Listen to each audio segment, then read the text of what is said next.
The smell hit me first, yeast and butter mingling with something darker, richer.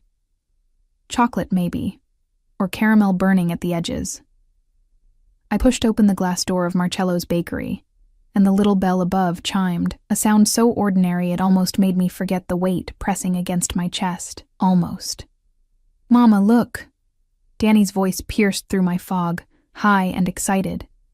His small hand tugged at mine, sticky from the lollipop the pharmacy clerk had given him 10 minutes ago. "They have the dinosaur cookies." I forced my lips into something resembling a smile, the kind I'd perfected over 6 years of pretending everything was fine. The bakery was warm, almost stifling after the bite of November wind outside. My coat, secondhand, the lining torn at the left shoulder, suddenly felt too thin and too heavy all at once. "We'll see, baby," I murmured, knowing we couldn't afford dinosaur cookies, knowing we were here for the day-old bread bin in the back corner, the one Mrs. Marcello saved for customers like me. Customers who counted pennies, customers who wore shame like a second skin. Danny pressed his face against the display case, leaving a small cloud of breath on the glass. He was 5 now, with my dark hair and his father's eyes, those storm-gray eyes that still haunted my dreams. I looked away quickly, focusing instead on the white tiles beneath my worn sneakers. One was cracked, a thin line running through it like a scar. The bakery wasn't crowded. A few tables scattered near the window, most empty. An elderly couple in the corner, sharing a croissant. A woman with a laptop, typing furiously. Normal. Safe. Ordinary. I didn't notice him at first. My attention was on Danny, on keeping him from touching everything, on calculating how many meals I could stretch from $10. The fluorescent case lights made everything look too bright, too exposed. I felt like an insect under a microscope. Visible, vulnerable, specimen. Then the air changed. It was subtle, like the moment before lightning strikes. The hairs on my arms stood up beneath my threadbare sweater. Someone was looking at me, not casual looking, the kind that burns through clothing and skin, straight to bone. I turned slowly, instinctively placing my body between Danny and whoever it was. The back corner booth. My heart stopped. He sat in shadow, deliberately positioned so the overhead light didn't reach him fully. But I could see enough. The sharp line of his jaw, the dark suit that probably cost more than 6 months of my rent. The way he held his espresso cup, still, controlled, like everything about him was a weapon waiting to be deployed. 6 years. 6 years since I'd run, pregnant and terrified, with nothing but a backpack and the clothes I wore. 6 years since I'd changed my name, my hair color, my entire existence. 6 years of looking over my shoulder, jumping at shadows, teaching myself to be invisible. And here he was, Dante Ferretti, my ex-husband, father of my child, one of the most dangerous men on the eastern seaboard. His eyes, those impossibly gray eyes that Danny had inherited, locked onto mine. I watched his hand tighten around the espresso cup, the only sign of emotion in an otherwise perfectly controlled face. Behind him, I could make out the shape of at least 2 men, his security. Of course. Dante never went anywhere alone. The rational part of my brain screamed at me to run, grab Danny and run. But my legs had turned to water, my feet rooted to the cracked tile floor. "Mama?" Danny tugged my hand again, oblivious. "Can we get the bread?" "I'm hungry." Dante's eyes shifted, dropped, landed on Danny. I watched something flicker across his face. Confusion first, then recognition, then something else entirely, something that made my blood run cold and hot simultaneously. His lips parted slightly, and even from 15 feet away, I could see his chest rise with a sharp intake of breath. He'd seen the eyes, his eyes, staring back at him from a small face he'd never known existed. Time crystallized. The elderly couple kept eating. The laptop woman kept typing. Mrs. Marcello hummed behind the counter, arranging cannolis. The world continued spinning while mine shattered into 1,000 irreparable pieces. Dante stood. The movement was fluid, controlled, but I caught the slight tremor in his right hand before he clenched it into a fist. He was taller than I remembered, broader. The years had carved him into something harder, more dangerous. His dark hair was shorter now, styled with precision. A thin scar ran along his left cheekbone, new since I'd left. One of his security men moved forward, but Dante raised a hand. Stop.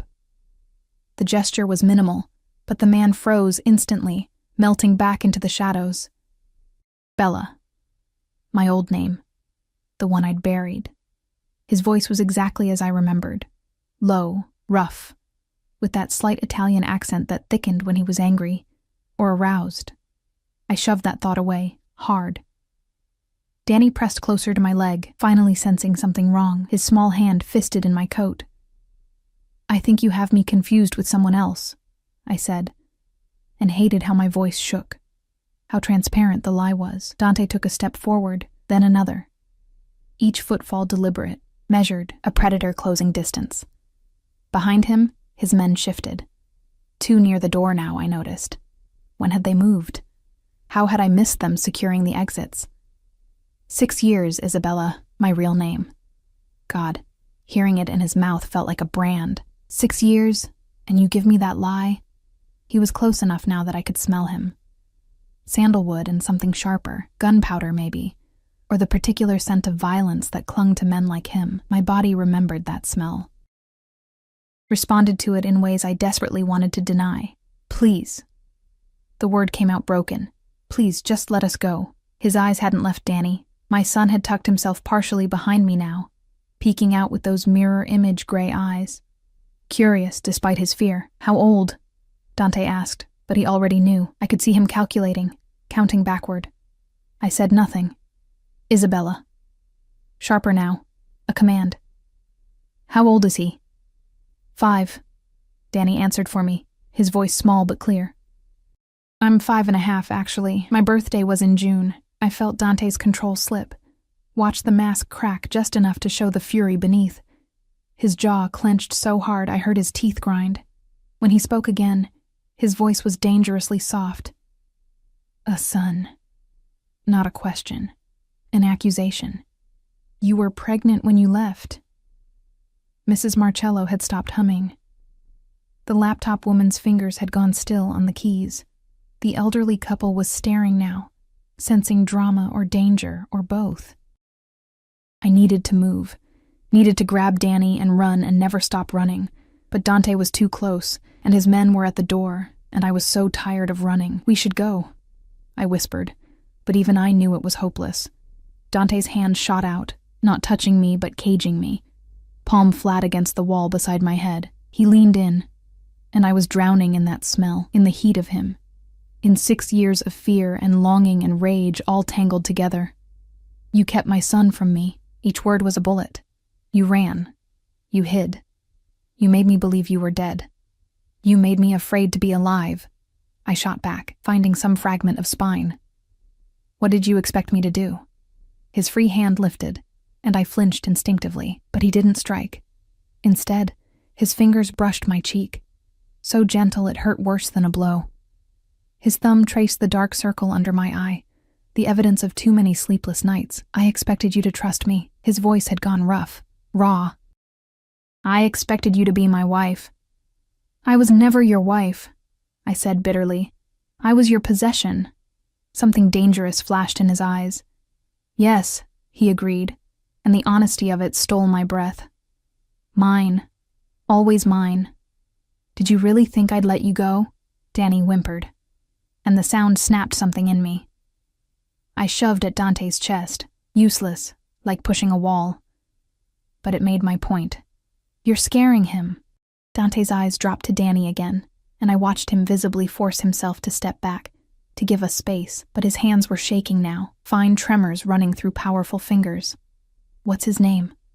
A different tone. Softer. Dangerous in a new way. Danny. I pulled my son against me, wrapping my arms around his small body. Daniel. After your father. Dante's voice held something I couldn't identify. You gave him your father's name. Before I could respond, the bell above the door chimed. A man entered. Expensive suit, cold eyes, moving with the particular grace of professional violence. He headed straight for Dante, leaning close to whisper something. I watched Dante's expression harden, watched him glance at the window, at something or someone outside. When he looked back at me, his face had transformed into the mask I remembered. The Don, the boss, the man who controlled empires built on blood and fear. We're leaving. Not a request. He gestured to his men. Secure the car. Clear the street. We're not going anywhere with you, I said, hating how weak I sounded. Dante's smile was sharp enough to draw blood. Isabella, my love, my wife who ran away with my child. He stepped close again, his hand curling around my jaw, possessive, claiming, you have two choices. Come with me now, willingly, and we'll discuss this like civilized people, or I carry you both out of here and we discuss it my way. That's kidnapping. That's family. His grip tightened fractionally. That's my son you've been hiding. That's my blood running through his veins. Did you really think I wouldn't move heaven and hell to get him back? To get you back? The way he said you made my skin prickle, like I was the prize, like Danny was secondary. Mama? Danny's voice was scared now, really scared. I looked down at my son, this beautiful, innocent child who knew nothing of his father's world, who I'd worked so hard to protect from violence and darkness, and the weight of a family name that drowned more men than it saved.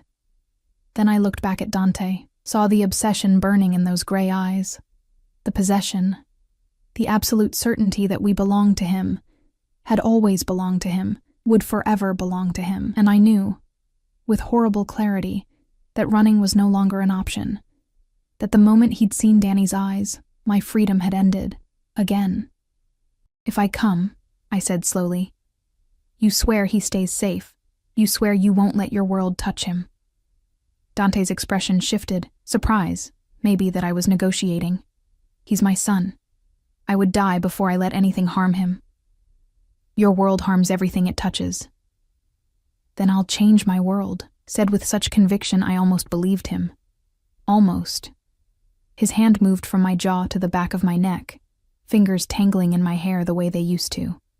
The gesture was intimate, possessive, terrifyingly familiar. Come home, Isabella.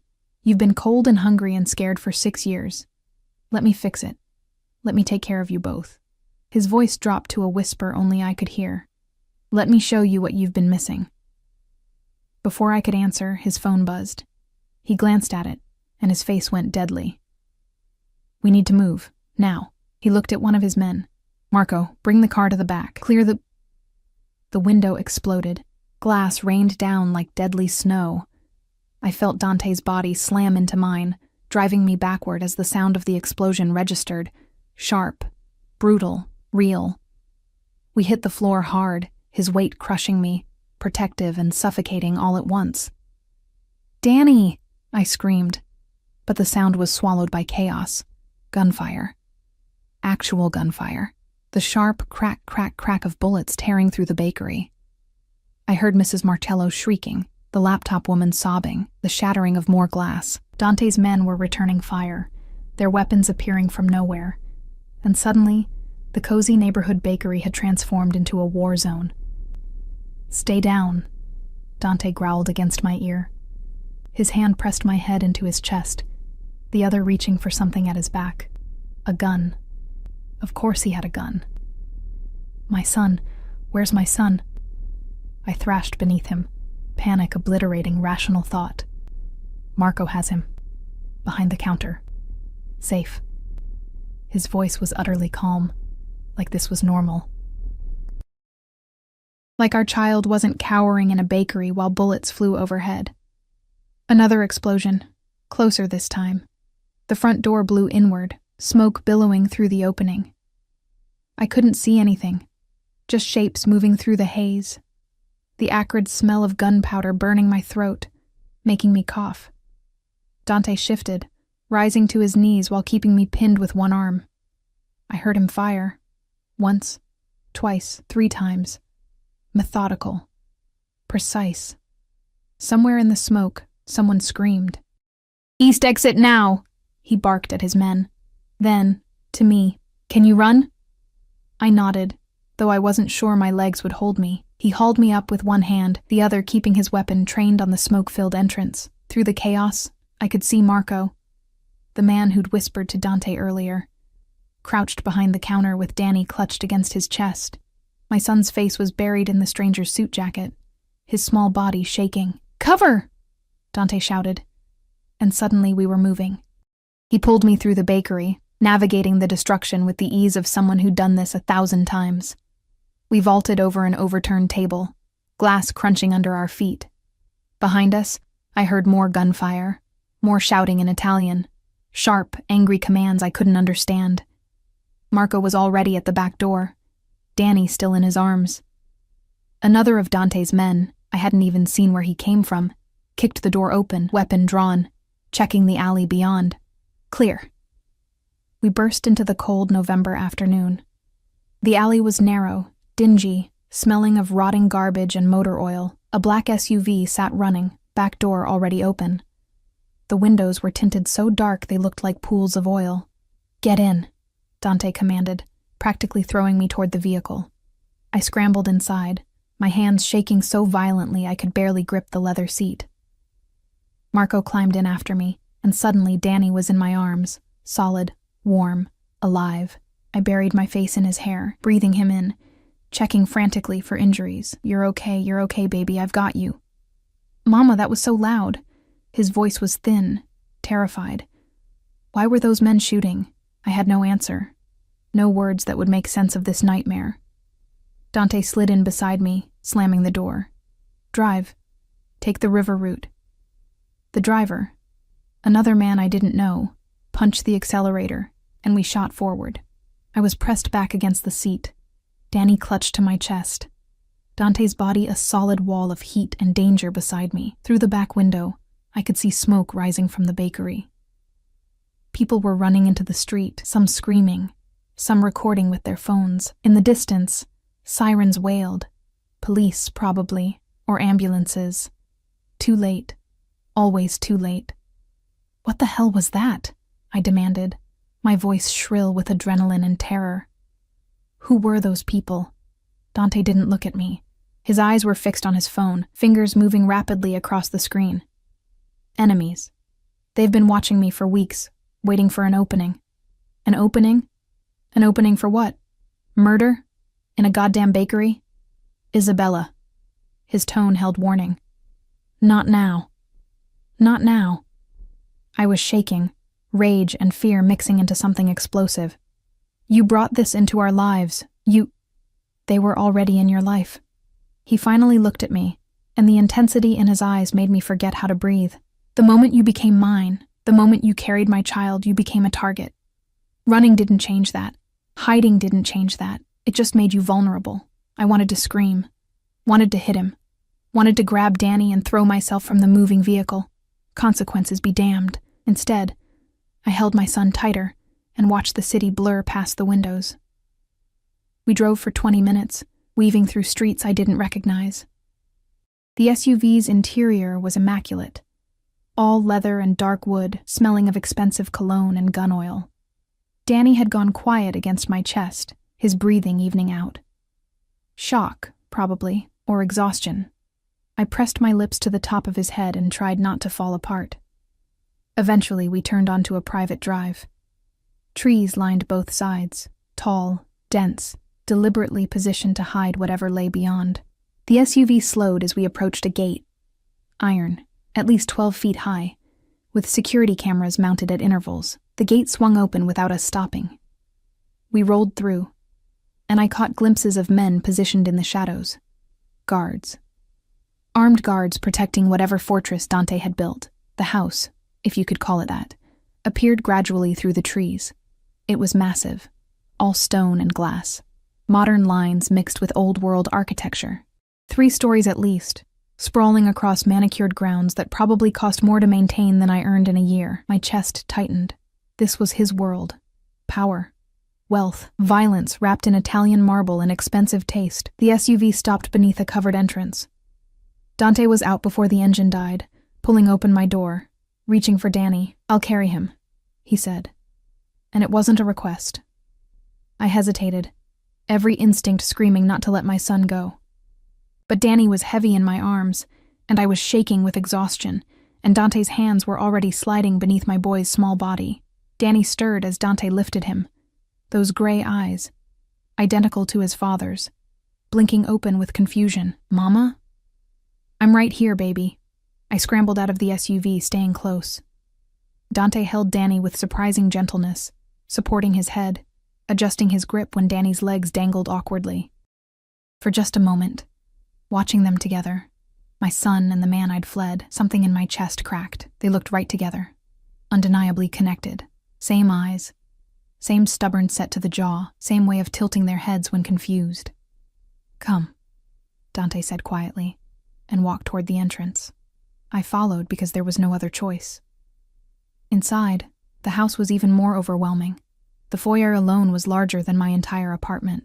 Marble floors, a chandelier that probably cost 6 figures, artwork on the walls that looked old and priceless.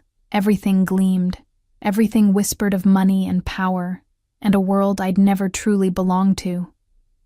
A woman appeared, older, Mediterranean features, dressed in a simple black dress. She looked at Dante with the kind of deference that comes from long service. "Mr. Ferretti, thank God you're safe. I've prepared the East Wing as you requested." "Thank you, Maria." Dante's voice had shifted again, taking on that commanding tone that made people move. "Have the doctor come immediately. I want them both checked." "We don't need a doctor," I protested. He finally looked at me, and the expression on his face silenced my objection. "You have glass in your hair, Isabella. Blood on your sleeve. You think I won't have you examined?" I glanced down. He was right. My coat sleeve was torn, a shallow cut running along my forearm. I hadn't even felt it happen. "Maria will show you to your rooms," Dante continued. "Shower. Change. The doctor will see you within the hour. Then we eat." "Rooms?" I echoed. "Dante, we can't stay here." "You can. You will." He shifted Danny in his arms, and my son, exhausted, confused, overwhelmed, had let his head drop against his father's shoulder. The gesture was so natural, so trusting, it made my throat close. "This is your home now, both of you." "This isn't our home. We have an apartment." "That apartment?" His voice went cold. "The one bedroom in the building with broken locks and mold in the bathroom? The one where you work 2 jobs and still can't afford to feed our son properly?" Heat flooded my face, shame and anger mixing. "How do you know about... Did you really think I stopped looking for you?" He stepped closer, and even with Danny between us, the intensity of his presence was suffocating. "I've known where you were for 3 months, Isabella. I've watched you struggle, watched you pretend to be someone else. Watched you raise my son in poverty while you were too proud or too stubborn or too scared to come home." The words hit like physical blows. "You knew? For 3 months? You knew?" I was waiting. His jaw clenched. "Waiting for the right moment, waiting to understand why you ran, waiting to decide whether I'd drag you back or let you keep pretending." His eyes burned into mine. "Then today happened, and my enemies made the decision for me." "Your enemies," I repeated bitterly. "Everything always comes back to your enemies. Your world, your violence. Yes, no shame, no apology. But now it's your world again too, and this time, I won't let you leave." Maria cleared her throat delicately. "Sir, the rooms?" Dante nodded, but his eyes never left mine. "Go with Maria, shower, eat, rest. Tonight after Danny's asleep we'll talk, really talk." "And Isabella?" He leaned in, his breath warm against my ear. "Don't try to run. I have men on every exit, cameras on every road. You're home now. You're mine again. Accept it." Then he turned and walked away, carrying our son up a grand staircase I hadn't even noticed. Danny's head stayed on his shoulder, small arms wrapped loosely around his father's neck. I stood frozen in that overwhelming foyer, Maria waiting patiently beside me, the weight of Dante's words pressing down like a physical force, mine again, as if I'd ever stopped being his. As if 6 years of freedom had been nothing but borrowed time, and now the debt had come due. "Mrs. Ferretti," Maria's voice was gentle, "shall we?" I didn't correct her. Didn't say I wasn't Mrs. Ferretti anymore. had stopped being her the moment I fled in the night with nothing but fear and determination. Instead, I nodded and followed her deeper into the beautiful prison Dante had built. For us, for his family, for the possession he'd never truly lost. The room Maria led me to was obscene in its luxury, floor-to-ceiling windows overlooking gardens that stretched endlessly, furniture that looked like it belonged in a museum, a bed large enough to sleep 5 people comfortably. The bathroom was all marble and gold fixtures, with a shower that had more jets than I could count. I stood in the center of it all, still wearing my torn coat, still shaking from adrenaline, and wanted to scream. Instead, I locked the door and turned on the shower as hot as it would go. The water scalded, turning my skin pink, but I welcomed the pain. It was real. Grounding. I scrubbed glass fragments from my hair, watched blood from the cut on my arm swirl down the drain, and tried not to think about how Dante had looked holding Danny, how right it had seemed, how terrified that made me. Clean clothes had been laid out on the bed when I emerged. Expensive, tailored to fit me perfectly. Of course they were. He'd been watching for 3 months. He knew my size. Probably knew everything about the life I'd built without him. The thought made my skin crawl. I dressed mechanically. Soft cashmere sweater, dark jeans that fit like they'd been made for me, underwear that was probably worth more than my weekly grocery budget. Everything was in my preferred colors, my style. More evidence of his surveillance, his obsession. A knock at the door made me jump. "Mrs. Ferretti? The doctor is here." I opened it to find Maria and an older man with kind eyes and a medical bag. He examined me efficiently, professional, declaring the cut on my arm superficial and my vital signs stable despite the shock. He gave me something for the shaking. A small pill I didn't take, palming it instead when he wasn't looking. "Your son is fine as well," he said as he packed his bag. "Strong boy. Mr. Ferretti is with him now." Of course he was. Probably filling Danny's head with stories, with promises, with the seductive pull of a father's love my son had never known. After the doctor left, Maria guided me through hallways that seemed to multiply, each one more opulent than the last. We passed rooms I couldn't begin to name. Libraries, sitting rooms, what looked like a private gym. Everything whispered of wealth so old and deep it had lost meaning. Finally, we reached another wing entirely. Maria opened a door, and I heard it immediately, Danny's laughter. My feet moved before my brain caught up. The room was clearly designed for a child, though it looked nothing like the cramped corner of our apartment where Danny slept. Here, there were toys I recognized from commercials, books stacked on custom shelves, a bed shaped like a race car. And in the middle of it all, Dante sat cross-legged on an expensive rug, helping Danny build something with blocks. "See, you put this one here," Dante was saying, his voice softer than I'd heard it in years. "Then the tower stays balanced. Like this?" Danny placed a block carefully, his tongue poking out in concentration, a habit that was pure me. "Exactly like that. You're good at this. Mama says I'm good at building. She says I can be an architect when I grow up." Something flickered across Dante's face. "Your mama is right. You can be anything you want." They hadn't noticed me yet. I stood in the doorway, watching this impossible scene. My son and his father, playing together like this was normal, like bullets hadn't been flying hours ago. Like our lives hadn't just been irrevocably shattered. Danny looked up then, his face breaking into a smile. "Mama, look what Dante taught me." Dante. Not this man, or the scary guy. Just Dante, like they'd known each other forever. "I see, baby." I moved into the room, hyper-aware of Dante's eyes tracking my movement. "That's a very tall tower. Dante says tomorrow he'll show me the garden. There's a pond with fish." Danny's excitement was genuine, uncomplicated. He had no idea what any of this meant. No idea we were trapped. "That sounds nice." I knelt beside them, needing to be close to my son. "Are you feeling okay? Earlier?" Danny's smile dimmed slightly. "The loud noises were scary, but Dante says it was just fireworks. People celebrating." My eyes snapped to Dante's. Fireworks. He'd lied to our son about gunfire, about an assassination attempt, about the violence that had nearly killed us all. Fireworks, I repeated flatly. Dante's expression was unreadable. Unexpected celebration. Nothing to worry about now. Danny, sweetheart, why don't you play with these toys for a minute? I need to talk to Dante. My son nodded, already distracted by a remote-controlled car he'd discovered. I stood, jerking my head toward the door. Dante rose with that fluid grace that reminded me he was dangerous, following me into the hallway. The moment the door closed, I rounded on him. Fireworks? You told him it was fireworks? What would you have me say?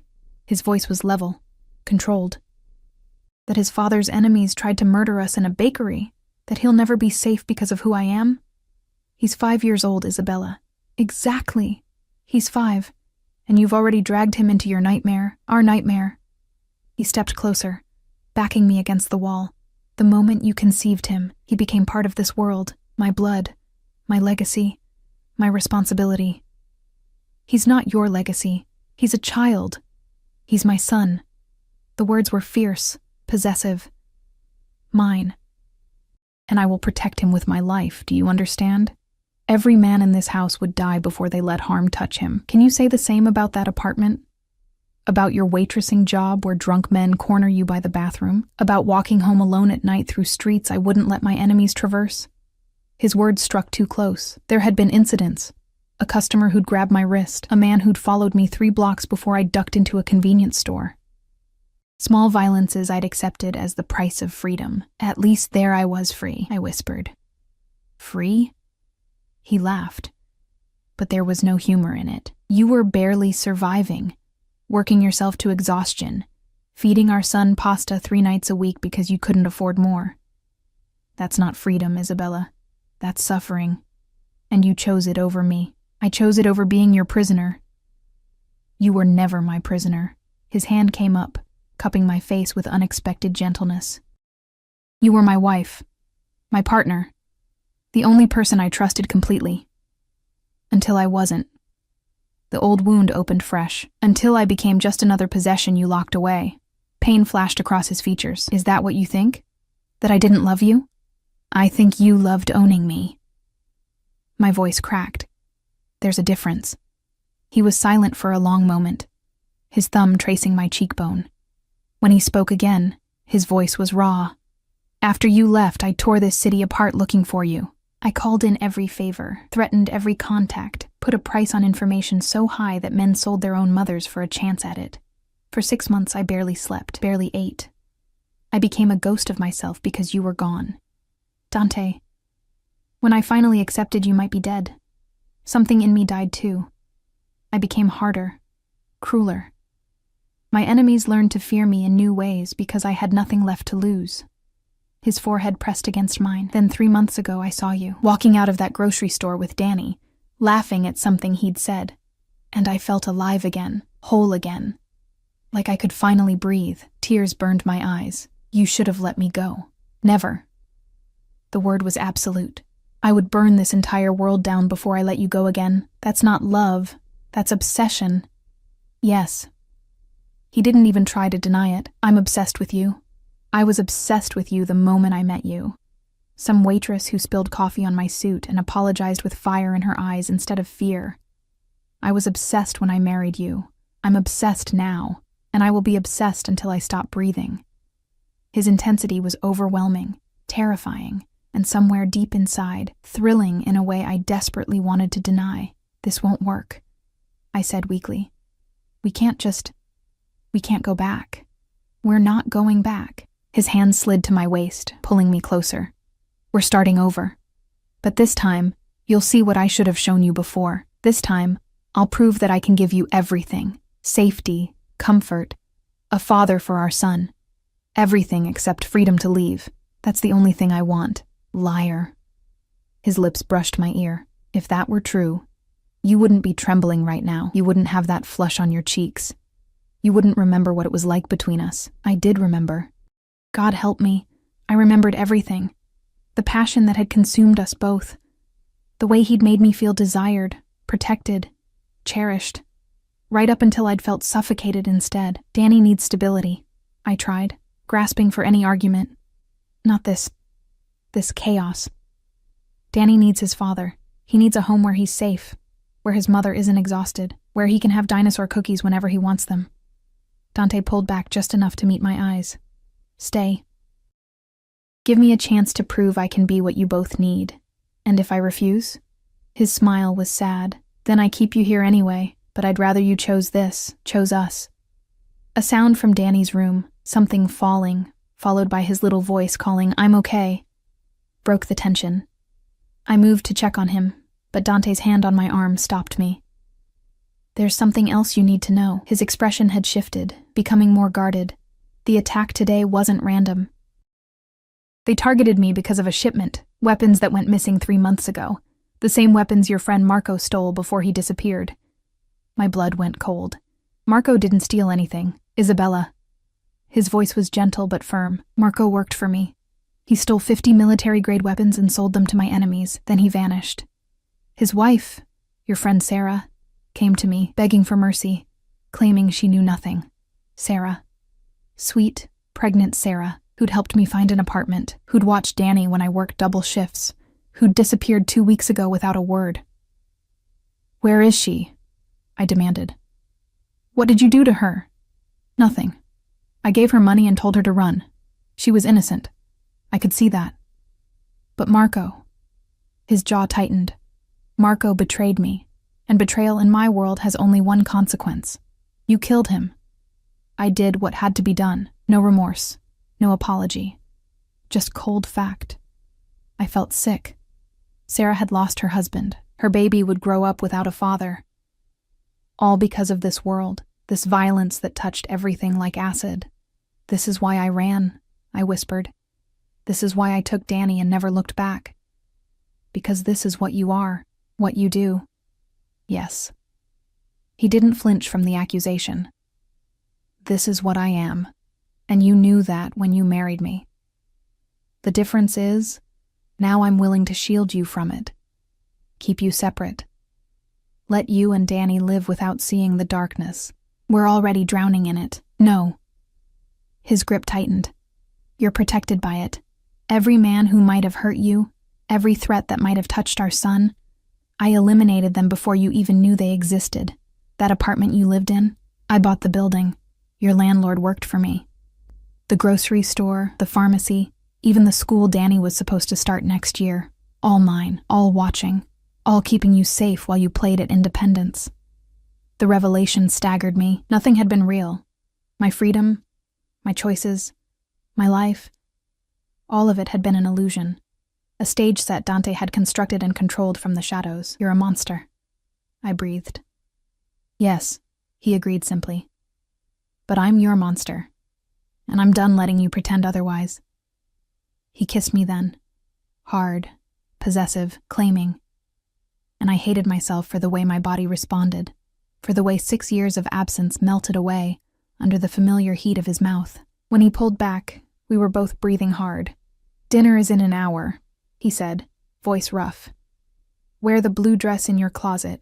We're eating as a family tonight. Then he was gone, leaving me shaking in the hallway, my lips still burning from his kiss, my world completely shattered and rebuilt in his image. A family. As if we'd ever been anything but a collision of obsession and fear. As if I had any choice but to play my part in the beautiful, terrible life he'd designed for us. The blue dress fit perfectly. Of course it did. Dante had probably measured me in my sleep during one of his surveillance sessions. The thought should have terrified me. It did terrify me, but there was also something darkly intimate about it. He'd been watching, waiting, planning this reunion while I'd been oblivious, thinking I was free. I found them in the dining room, a space so grand it made me feel like an imposter. Crystal chandeliers cast warm light over a table that could seat 20, though only 3 places were set. At the far end, near windows overlooking gardens now lit by subtle landscape lighting, Dante sat with Danny beside him. My son was laughing at something, his face animated in a way I hadn't seen in months. He looked happy, comfortable, like he belonged in this world of marble and money. It broke something inside me. Mama. Danny spotted me, waving enthusiastically. Come see? There's 5 forks. Dante says each one is for different food. That's wonderful, baby. I moved toward them, hyper-aware of Dante's eyes tracking every step. He'd changed too. Dark slacks, a white shirt with the sleeves rolled to his elbows, revealing forearms corded with muscle and marked with scars I didn't remember.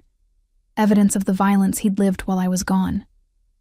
He stood as I approached, that old-world courtesy that had charmed me once, pulled out my chair, the one beside Danny, across from him. Close enough to touch if he reached across the table, close enough that I couldn't escape his presence. "You look beautiful," he said quietly, and the sincerity in his voice made my throat tight. "Thank you." I sat, smoothing the dress over my knees. Danny immediately grabbed my hand, chattering about the fish in the pond, the toys in his room, how Dante had promised to teach him to play chess tomorrow. Like we'd be here tomorrow. Like this was our life now. Maria and another woman I didn't know brought food, course after course of Italian delicacies that smelled divine. Homemade pasta with sauce that probably took hours, fresh bread that melted on the tongue, vegetables roasted in herbs I couldn't name, and for Danny, chicken tenders shaped like dinosaurs. My son's eyes went wide. "You remembered." Dante smiled, genuinely smiled, and the transformation was startling. "Of course I remembered. You mentioned them earlier. These are way better than the ones at the bakery." Danny bit into one enthusiastically. "Mama, try one." I took a small bite of the dinosaur tender, and it was delicious. Nothing like the frozen ones I bought at the discount store. Everything here was better, richer, more, a constant reminder of what I couldn't provide. "How long have you been planning this?" I asked Dante, keeping my voice low so Danny wouldn't notice the edge. "The clothes, the room, the food. How long?" He took a sip of wine, deep red, probably older than me. 3 months, since the day I found you." "And the attack today? Was that planned too? Some elaborate scheme to force me back?" His expression darkened. "No, that was real. My enemies are circling Isabella.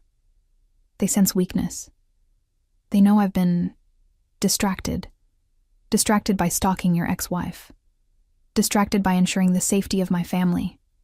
He set down his glass with controlled precision. "There's a difference." Danny was oblivious to the tension, working through his dinosaurs with 5-year-old determination. I watched him, this beautiful child who'd been my entire world, and felt it shifting beneath me, felt Dante inserting himself into every corner of our lives. "Tell me about the past 6 years," Dante said suddenly. "I want to know everything." "Why?" "You already know. You've been watching. I know facts. I don't know how you felt, what you thought. Why you chose poverty over everything I could give you." I looked at him then, really looked. There were new lines around his eyes, a hardness to his jaw that hadn't been there before. The scar on his cheekbone was still pink, recent. He'd suffered too. Maybe not the same way I had, but suffered nonetheless. "I chose safety over luxury," I said finally. "I chose peace over chaos. And were you peaceful?" His eyes bore into mine. "Were you safe?" I thought about the nights I'd cried myself to sleep, exhausted and scared. The times I'd skipped meals so Danny could eat. The constant fear that Dante would find us, that his world would reach out and drag us back. I was free. "You keep saying that word like it means something." He leaned forward, elbows on the table. "But freedom without security is just a prettier name for suffering. And security without freedom is just a prettier name for a cage. Then I'll build you a cage so beautiful you'll forget it's a prison." The words hung between us, terrible and honest. Danny had finished eating, his attention now on the garden outside. "Can I go see the fish, please?" Dante nodded. "Marco will take you. Stay where he can see you." As if summoned, Marco appeared. The same man who'd protected Danny in the bakery. He offered my son his hand, and Danny took it without hesitation, already halfway to trusting these strangers who'd invaded our lives. I watched them go, feeling Dante's presence intensify now that we were alone. "He likes you," I said bitterly. "You've been here one day, and he already likes you. He's my son. Of course he likes me. No arrogance, just simple fact. Blood recognizes blood. Blood doesn't make you a father. No, but I intend to earn that title." He stood, moving around the table until he was beside me. Close. Too close. Let me tell you what the past 6 years have been like for me, Isabella. Since you're so curious about my suffering. I wanted to move away, but pride kept me still. The first month I was feral. I hurt people. Good people. Because I needed someone to blame. I turned this city inside out looking for clues. When I found nothing, I assumed the worst. That you were dead. That someone had taken you to hurt me. His hand came to rest on the back of my chair, caging me without touching. Month 6, I held your memorial. Spoke words I didn't believe because some part of me knew you were alive. I could feel it. But I went through the motions because everyone expected me to move on. Dante. Year 2, I became someone I didn't recognize. Colder, more ruthless. My enemies started calling me Il Fantasma, the ghost, because I moved through their ranks like death itself. I eliminated threats with efficiency that would have horrified the man you married. His voice had gone rough, heavy with memory. Year 4, I started seeing you everywhere. In crowds, in cars passing by. I'd chase these ghosts, these women who look nothing like you, because I was losing my mind. My associates staged an intervention, told me I needed to let you go. I broke 3 of their ribs and continued searching. I closed my eyes, not wanting to hear this, not wanting to feel sympathy for the man who'd trapped me. Then 3 months ago, I saw him first. Danny, walking out of that grocery store with dinosaur fruit snacks.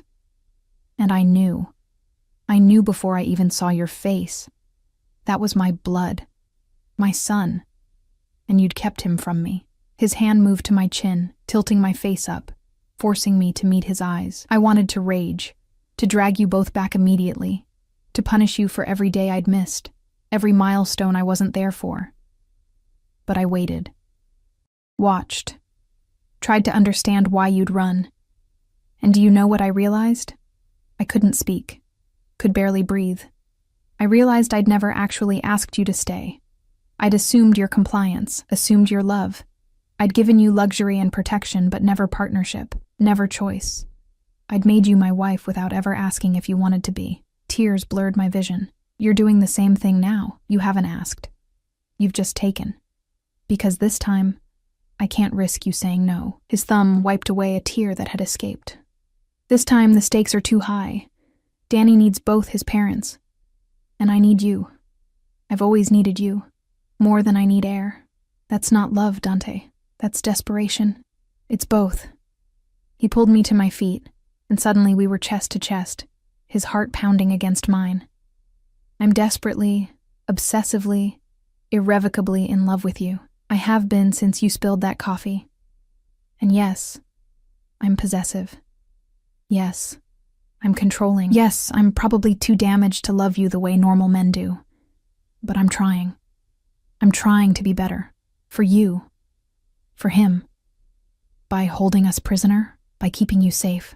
His hands framed my face. There are 17 active threats against my organization right now. 17 groups who would love to hurt me by hurting you.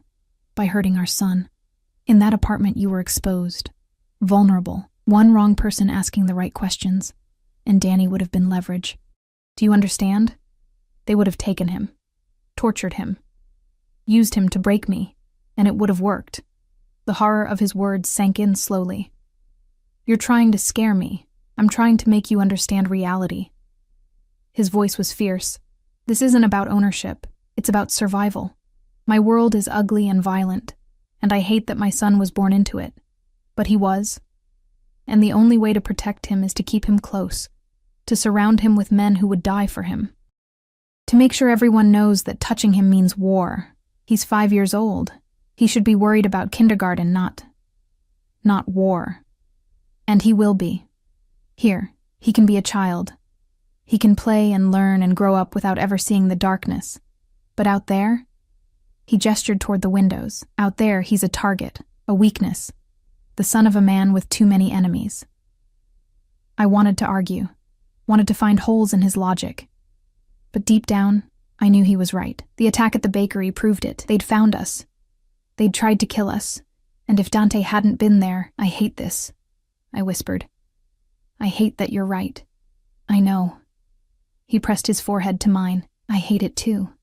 But this is the world I built, and now we all have to live in it. Through the windows, I could see Danny crouched by the pond, Marco standing guard nearby. My son was pointing at something in the water, his mouth moving in excited chatter. He looked safe, happy, protected. Everything I'd tried so hard to give him, and failed. If I stay, I said slowly, things have to change. I'm not the girl who married you. I won't be locked away like some treasure you've collected. I don't want you locked away. His hand slid down to my waist. I want you beside me, my partner, my equal. Equal? I almost laughed. How can I be your equal when you control everything? Then tell me what you need. What would make this bearable? I pulled back, looking at him. This dangerous, obsessive man who'd destroyed my peace and rebuilt it in his image. I need to know Danny will grow up with choices, that he won't be forced into your world. Done, he chooses his own path. I need to be able to work, to have purpose beyond being your wife. He hesitated and I saw the struggle. The possessive need to keep me close warring with his desire to give me what I'd asked for. Working in the city is too dangerous, he said finally. But I have legitimate businesses, restaurants, real estate, imports. You could manage any of them, build something of your own. It wasn't freedom, but it was more than I'd expected, and I need you to promise that if I truly can't bear this, if it becomes too much, you'll let me go. His expression shuddered. No. Dante? No, Isabella. His voice was absolute. I'll give you anything else, anything in my power, but I will never let you leave again. That's the one thing I can't promise. Honesty, at least. Brutal and unwavering. Then this isn't a negotiation. It's surrender. It's survival. He kissed me then, softer than before. For all of us. And maybe, if I'm very lucky, eventually it will be more. Outside, Danny's laughter carried through the glass. Pure, innocent, unaware of the bargains being struck in his name.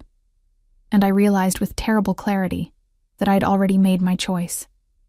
Not for love, not for freedom, but for him. For the safety only Dante's world could provide. I was home, in the beautiful, terrible prison I'd never truly escaped. And this time, I wouldn't run. The weeks that followed felt like learning to breathe underwater, necessary, unnatural, and occasionally suffocating. Dante kept his promises, at least the ones he'd made. Danny started at a private school 10 minutes away, driven each morning by Marco and 2 other guards in an armored SUV that looked civilian enough not to scare the other children. My son adapted with the resilience of childhood, making friends, bringing home artwork that got displayed on the refrigerator in our enormous kitchen like we were any normal family. We weren't normal. We would never be normal, but we pretended, and the pretending became almost real. I took over management of Dante's restaurant portfolio, 3 upscale establishments that required oversight, staffing decisions, menu consultations, real work, meaningful work, the kind that made me feel less like a possession and more like a person. Dante had an office set up for me in the East Wing, all glass and natural light, where I could work without feeling trapped. He was trying. I could see that. Could feel it in the way he asked before assuming, in how he included me in decisions about Danny's education, his activities, his life. We ate dinner together every night, Dante, Danny, and me, like some twisted Norman Rockwell painting where the father happened to run a criminal empire. The physical distance he maintained was harder to interpret. He'd kiss me goodnight, chaste, controlled, but never pushed for more, never demanded the intimacy that had once burned between us. It was like he was courting me all over again, trying to earn what he'd once simply taken. It was maddening.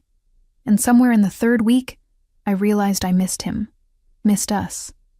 The thought terrified me more than any threat from his enemies. Danny's 6th birthday arrived in early June, warm and bright. Dante had transformed the gardens into something from a children's fantasy. Bouncy castles, pony rides, a magician who made doves appear from thin air. He'd invited families from Danny's school, their parents eyeing our home with barely disguised envy and curiosity. I played hostess, making small talk with mothers who didn't know their sons played with the child of a crime lord. Dante worked the crowd with practiced charm, just another wealthy businessman celebrating his son. No one would have guessed the security detail positioned strategically throughout the property, or the background checks run on every family before they'd received an invitation. "He looks happy," Maria said quietly, appearing beside me with a tray of drinks. She'd become something like a friend over the weeks. My guide through this world. My buffer when Dante's intensity became too much. I watched Danny on the bouncy castle, shrieking with laughter as he jumped with 3 other boys. "He does," I admitted. I thought taking him from the life I built would hurt him. But he's thriving. Children need stability more than they need struggle. Maria's voice was gentle but firm. "You gave him love when you had nothing else. Now Mr. Ferretti gives him everything, including that love. Together, you're complete. We're not together. Not really." She gave me a look that said she wasn't fooled. "You live under the same roof, raise your son together. He looks at you like you hung the moon. You look at him like you're afraid to want him. That's together, Mrs. Ferretti, just complicated." Before I could respond, Dante appeared, Danny riding on his shoulders. My son's face was painted like a tiger, his hands sticky with cake frosting. "Mama! Did you see me jump? I jumped higher than everyone." "I saw, baby. You were amazing." I reached up to wipe frosting from his chin, and my hand brushed Dante's cheek. The contact was electric, his eyes darkening as they met mine. "Can I go play more?" Danny asked. "Please?" "Stay where Marco can see you," Dante said, lowering him to the ground. Danny took off running, and we were left standing close, the party swirling around us. "Thank you," I said quietly. "For this. For making his day special. He's my son. I'd give him the world." His hand found the small of my back, familiar and possessive. "I'd give you both the world. You already have." Something shifted in his expression. Have I? Or have I just built a prettier cage? The honesty startled me. "I don't know anymore. The lines are blurry. Isabella." He turned me to face him fully, oblivious to the parents watching us with interest. "I need to tell you something. There's been a development." My stomach dropped. "What kind of development?" "The men who attacked us at the bakery. I found them. All of them." His voice was calm, but I could see the violence lurking beneath. "They're no longer a threat. You killed them. I protected my family. No remorse. But in the process, I discovered who hired them, who's been orchestrating the attacks against my organization." He paused, and I knew I wasn't going to like what came next. "It was Romano, Vittorio Romano, my former associate, your friend Sarah's husband, Marco's cousin." The ground tilted. "But Marco is dead. You said—" "I said I handled the betrayal. I didn't say I killed him." Dante's jaw tightened. "Marco disappeared after stealing from me. Went underground. I assumed he'd run, maybe fled the country.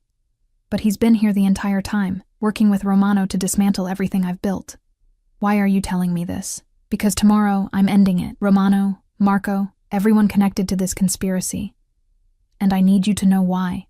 Need you to understand that this isn't about power or pride. It's about eliminating the threat to our family. Our family." As if Danny and I had fully integrated into his world, his life, his violence. "You're asking for permission." "No." His thumb traced my jaw. "I'm asking for understanding. There's a difference."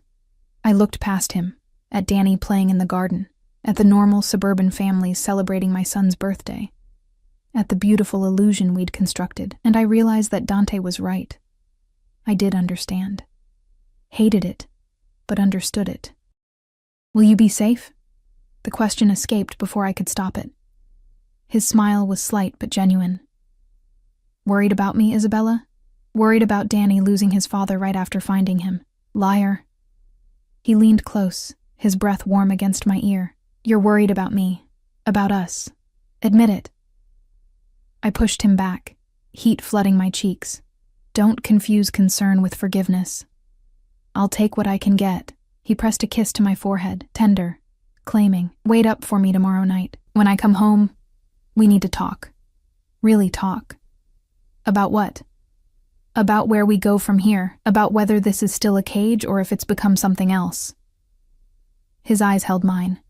About whether you're ready to stop running from what's between us." He left before I could respond, disappearing into the house with 2 of his men. Business, probably. The kind I didn't ask about. The kind that kept us safe and made me complicit. The party continued. Danny blew out his candles, making a wish I hoped had nothing to do with the violence lurking at the edges of his perfect day. Parents departed with goodie bags and thank yous, and gradually, the house settled into evening quiet. I put Danny to bed in his race car bed, reading him 3 stories and lying beside him until his breathing evened out. His hand clutched mine even in sleep, and I marveled at how quickly he'd accepted this new life. How resilient children were. How forgiving. When I finally extracted myself, heading toward my own room, I found Dante in the hallway, just standing there, tie loosened, looking exhausted and dangerous and entirely too compelling. "Couldn't sleep?" I asked. "Didn't try." He pushed off the wall, moving toward me. "Been thinking about tomorrow, about what comes after, and what does come after. That depends on you." He stopped inches away. "I can keep living in this half-state, where you're here but not really mine, where we're partners in parenting but strangers in everything else, or, his hand came up, fingers threading through my hair, or you let me back in, really in. Let me prove that this, us, can be more than obligation and fear." My heart hammered. "Dante, I don't know if I can. Don't decide now." His thumb traced my lower lip. "Tomorrow, after I've handled Romano, after the last threat to our family is eliminated, then decide. Decide if you want this marriage to be real again. If you want me the way I've never stopped wanting you." The want in his eyes was overwhelming. 6 years of denial, of distance, of desperate obsession, all focused on me. "What if I can't forgive you?" I whispered. "What if I can't forget what you are?" "Then I'll spend the rest of my life earning your forgiveness, proving I can be the man you need." He kissed me then, slow and deep, pouring years of longing into the contact. When he pulled back, we were both shaking. "But I think you've already started forgiving me. I think that scares you more than anything I've actually done." He was right. God help me, he was right. "Go," I said, my voice unsteady. "Do what you need to do. End this. Come home safe. Will you wait up for me?" I should have said no, should have maintained the distance I'd fought so hard to keep. Instead, I nodded. His smile was devastating. "Then I'll have something to fight for." He left before dawn. I heard the SUVs depart, felt the house settle into tense waiting. Maria tried to keep Danny and me distracted. Cooking lessons, garden time, movies in the home theater.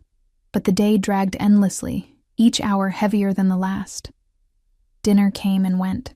Danny fell asleep on the couch during his movie, and I carried him to bed, marveling at how much heavier he'd gotten in just a few weeks. Better food, consistent meals, childhood finally allowed to flourish. 10 o'clock, 11, midnight. I paced the library, unable to settle. What was taking so long? Had something gone wrong? Was Dante hurt? Dead?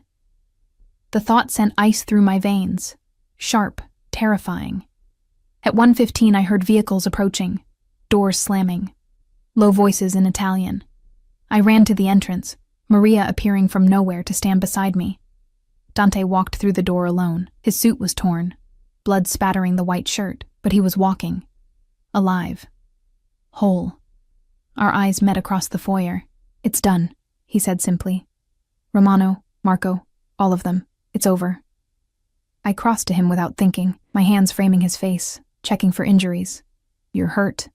"Not my blood." His hands covered mine. "Well, mostly not my blood." "You need a doctor. I need you." He pulled me against him and I felt him trembling. "I need to hold you and remember why I do this, why I become a monster. Because you and Danny are worth any amount of blood." I should have been horrified, should have pushed him away. Instead, I held him tighter. I was terrified, I admitted against his chest. All day I was terrified you wouldn't come back. "Isabella?" He tilted my face up. "I will always come back to you. Always. Death itself couldn't keep me away." "That's not comforting." It's honest. His kiss was desperate, tasting of violence and relief. Now tell me you're ready to stop fighting this.